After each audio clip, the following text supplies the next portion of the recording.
This is Peter Joseph, and welcome to an introduction to a resource-based economy. The goal of the following brief presentation is to outline the basic train of thought that arrives at this new economic model, which is based not on the movement of money, but rather the intelligent management of the Earth's resources, drawing inference from the physical world as to the most efficient, strategic, and sustainable method for meeting the needs of the human population. In the world today, societal decisions are essentially the responsibility of individuals or groups within the arena of politics or business. In fact, one could note that politics and business are the governing group entities of the social order as we know it. And, as history has shown, whenever anything goes wrong on the societal level, the tendency is for one group or subgroup to simply impose blame on another. The left will blame the right, the conservatives will blame the liberals, a new administration will blame an old administration, etc. Yet, rarely do we hear any criticism of the foundation of the social operation itself. It appears to simply be presupposed by most. In other words, the culture seems to unconditionally accept the socioeconomic paradigm without question, and politics and business are assumed to be a natural human state of affairs. Even in a world of growing unemployment, growing poverty, growing mental health disorders, drug abuse, raw resource depletion, overall environmental degradation, violence and war propensities, systemic global debt defaults, accelerating inflation, atmospheric destabilization, and many other social and ecological problems too numerous to name at this stage, there still exists a general refusal to consider that maybe the socioeconomic system itself could be at fault. What if the very game we play is really the problem? What if the very nature of the dominant institutions and methods of our time are actually creating and reinforcing certain behavioral tendencies which are, to put it simply, unsustainable and destructive, yet we simply don't see it? As time has moved forward with the exponential increase of human knowledge, we have seen a natural erosion of various forms of superstition and provably non-progressive social practices. We are slowly inching into a true age of reason, if you will, which recognizes that there are indeed proven governing natural laws with direct physical reference, and that this method of thought, which we can term scientific, allows us to extrapolate viable approaches to our conduct which almost virtually guarantee a tangible return, if, of course, properly assessed. This scientific inference is what has produced, in fact, the vast technology we see around us, from airplanes to life-saving medicine to even our understanding of the universe itself. Simply put, science is an approach to our comprehension of the world and ourselves, guiding us to the closest approximation of reality as we could possibly have. And of course, while we all see the obvious fruits of this method of thought and its vast applications, there is, however, still one area which stands virtually untouched by the scientific methodology: our social system. In this context, we appear to be stuck in time, using antiquated, traditionalized practices which show clear signs of deficiency. For instance, we give dictatorial powers to politicians and political parties under the guise of something we label democracy. Politicians who, on average, clearly have no education or training in the technical affairs of social organization. In a world where one child unnecessarily dies every 5 seconds from poverty and deprivation, many look to government institutions for a resolution, not really considering the scientific reality that feeding and caring for the people of the world is not a political issue. It is a technical one, resolvable by simple resource management and allocation and the intelligent and strategic application of technology. Likewise, we have these things we call corporations or businesses, which are able to arbitrarily claim property of the finite natural resources of this planet, resources we all need. They utilize those resources for the betterment of an isolated group through a self-interest-based system we call free market exchange. In fact, when it comes down to it, the message of this system is quite clear.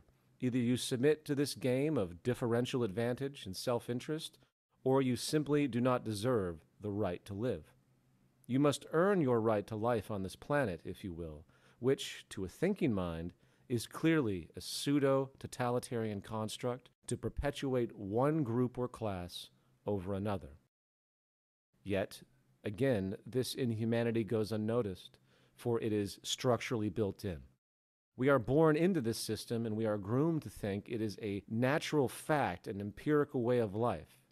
Just as if years ago perhaps you were born into a society as an abject slave. Since you have never been exposed to anything contrary, you might even believe that you're supposed to be a slave, as though it is again a natural order of reality.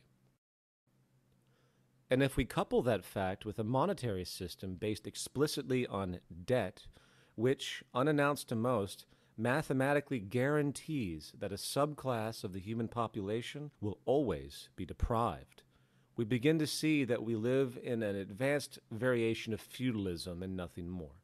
It is technically impossible for everyone to have their needs met in the current system.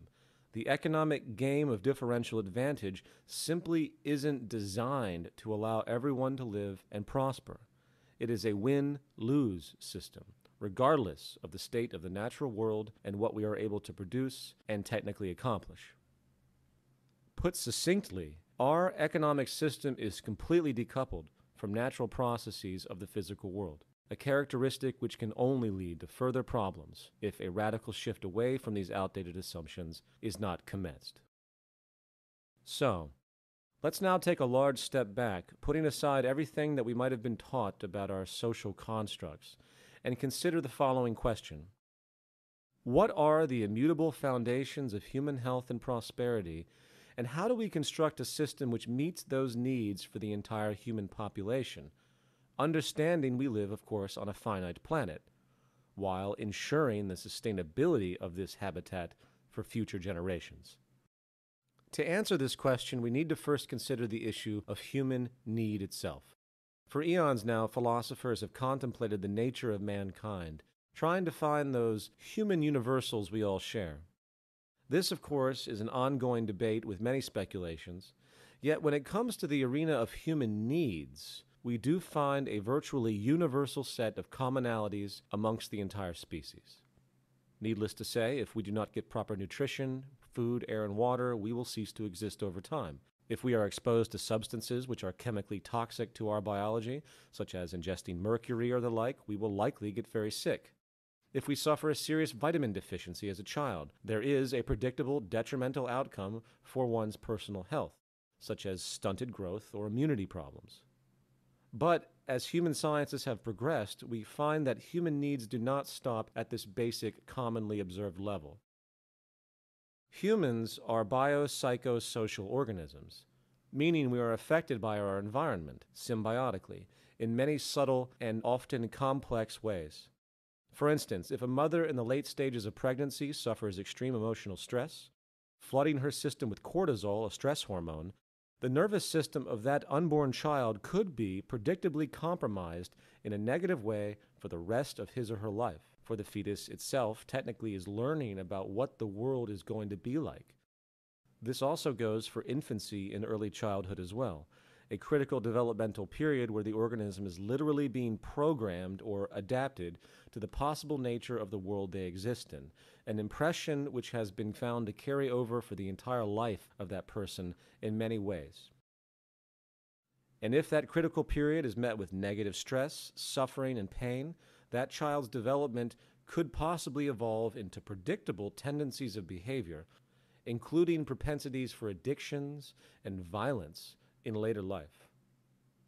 The point here, with respect to human need, is that the physical, mental, and emotional health of a person can no longer be considered an isolated or temporal affair. We are social and environmentally connected in a very real and multifaceted way, and if our intent as a society is to produce psychologically and physically balanced human beings, the whole of society must be designed to meet those needs, not to mention adapt as our understandings change and knowledge progresses. So, public health in the broad view is really the ultimate measure of the performance of any social system, along with, of course, the intelligent, sustainable management of the earth, which provides the core resources we need. coupled as well with a social arrangement which is actually conducive for a healthy individual to prosper and hence the health of society itself and its progress.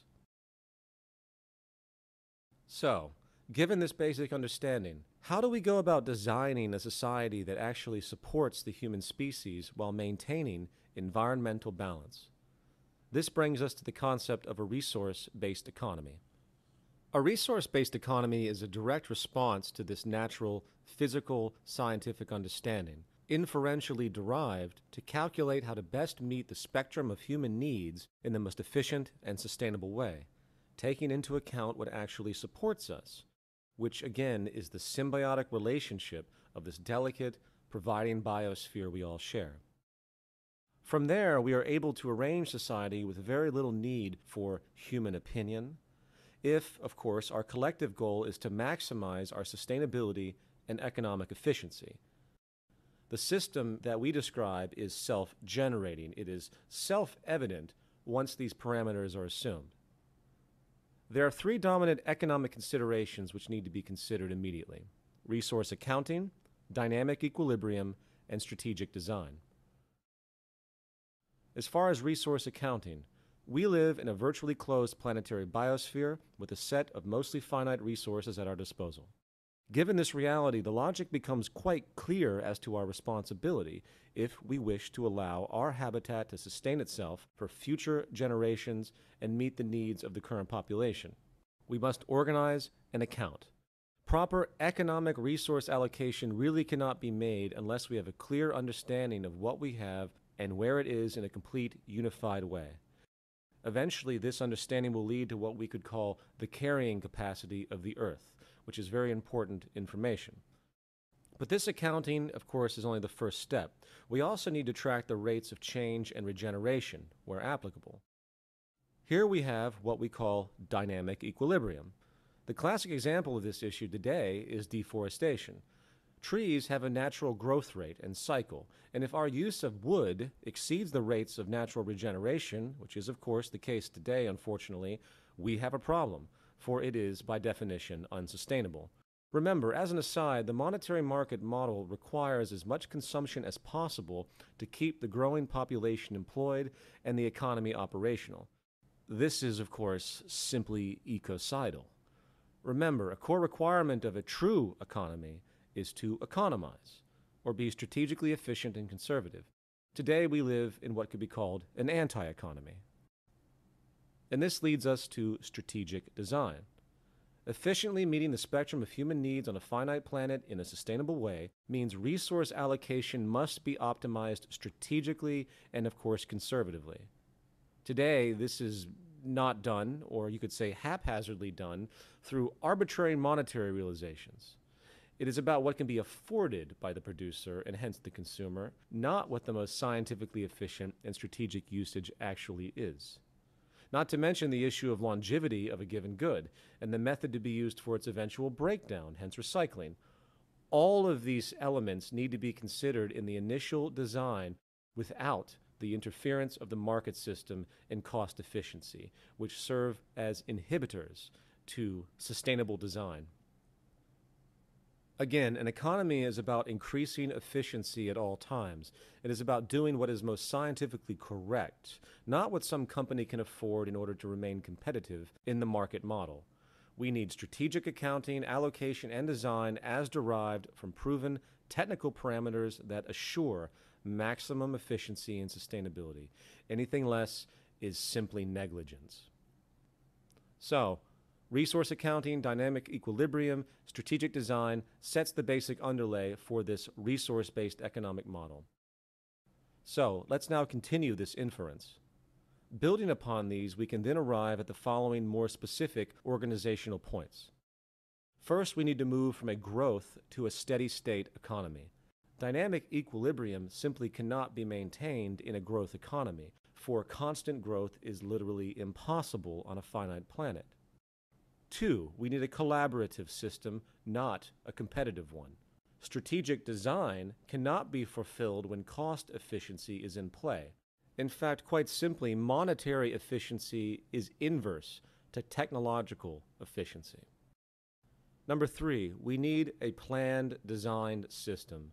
A system designed to take into account resource allocation, dynamic equilibrium, and strategic design explicitly. The dispersed, haphazard corporate system does not even come close, and the lack of efficiency and waste is simply unacceptable. 4. Automation is put before human labor on all levels. This falls under the component of strategic design once again. Not only do we design consumer goods to be as efficient as they can be, but the very design of the production methods themselves to produce these goods needs to be equally as strategic to maximize accuracy and output. Unannounced to many, productivity is now inverse to employment in most sectors studied, which means it is socially irresponsible not to automate, for it can help us generate, in fact, an abundance.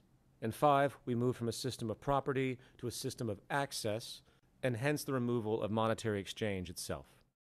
There's a very large difference between the current state of affairs today and the scarcity that was intrinsic in the past. We have advanced production technology now which can enable what you could term an access abundance, or a system of resource allocation which could enable universal free access to goods and services without the need for anyone to use currency.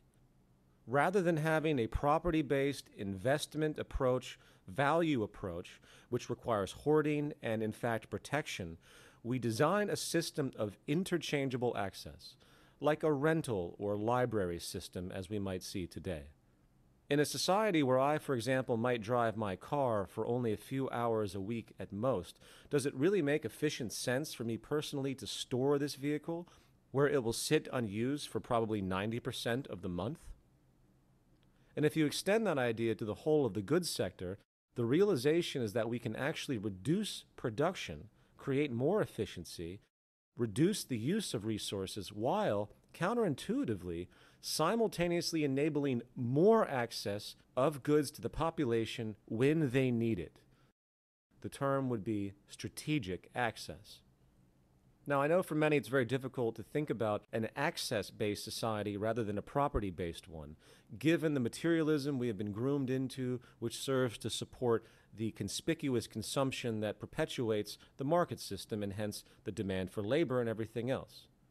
But the efficiency of this concept, when all of those other requirements are removed, those false requirements of the monetary system, if done correctly, the efficiency of this approach is simply unparalleled.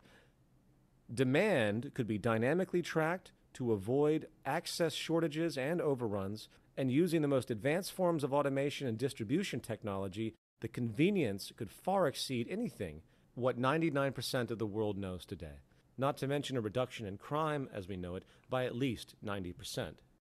The bottom line is that money is no longer needed in a world that has an access abundance. Now, this concludes the basic summarization of the core attributes of the resource-based economic model. Is it perfect? Is it a utopia? No. But it would be cataclysmically better than anything we have today, which is continuing to damage ourselves, our environment, and shows all signs of getting much worse. If you would like to learn more about a resource-based economy, along with the global organizations working to make it happen, please visit thezeitgeistmovement.com and thevenusproject.com for more information. I thank you for your time.